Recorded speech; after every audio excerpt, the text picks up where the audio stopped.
Sa tulungan ng mga loyal na katulong nitong si Lola Arya, ay nakapasok itong si Ina na tulungan nito na magtago at hindi mahalata nitong si Joanna. Samantala, agad-agad naman na nakaramdam itong si Joanna.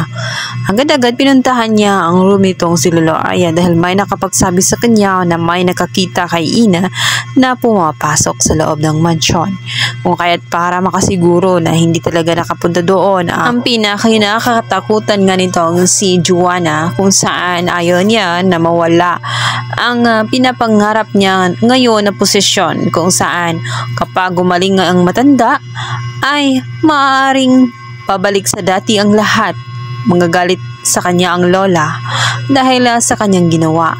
At si Ina ay babalik din sa kanyang posisyon, kung kaya't hindi nahahayaan ni Joanna na makapasok pang muli ito sa mansyon. Para makasigurado ay hinahalughog niya ang buong kwarto nga ni Lola Arya.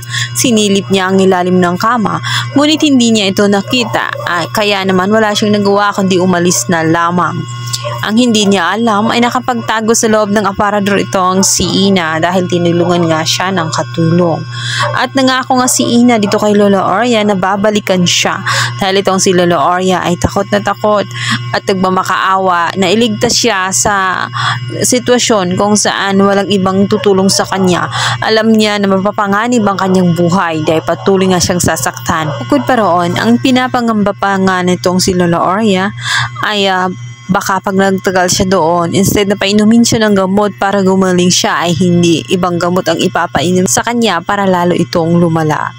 Samantala, kukumprontahin naman ni Joanna ang kanyang lola, kung kahit magagalit ito sa kanya sapagkat wala itong bukang bibig kundi ang makita at makasama itong si Ina. Sinabihan niya ito na wala na sa mansyon itong si Ina, kung kaya't hindi na niya ito dapat pang hanapin. Ngunit nagwala nga ang matanda at naitulak nga siya. Dito naman ay nag-usap-usap ngayon itong si Charlie at itong si Lani, ang kanyang mungkahi. Dahil sa nasaktan naman itong si Joanna ay gagawa na sila ng paraan bago pa man tuluyang makapanakit pa ng iba. Baka hindi lang yun ang kayang gawin nitong si Lola Arya. Nanganganib si Lola Arya dahil mukhang irerekomenda nga nitong si Charlie at ni Lani na dalhin na nga siya sa mental hospital. Ang balita nga ngayon ay agad makakarating kay Ina sa pamamagitan ng kanyang loyal na kaibigan na kasambahay at guard nga nitong si Lola Arya. Kung kaya't gagawa ng paraan itong si Ina, hindi nila maaring gawin yun sa matanda. Kung kaya't sinabi nito na kung hindi nila kayang alagaan ng matanda ay siya na lamang ang mag-alaga hanggang sa ito'y gumaling.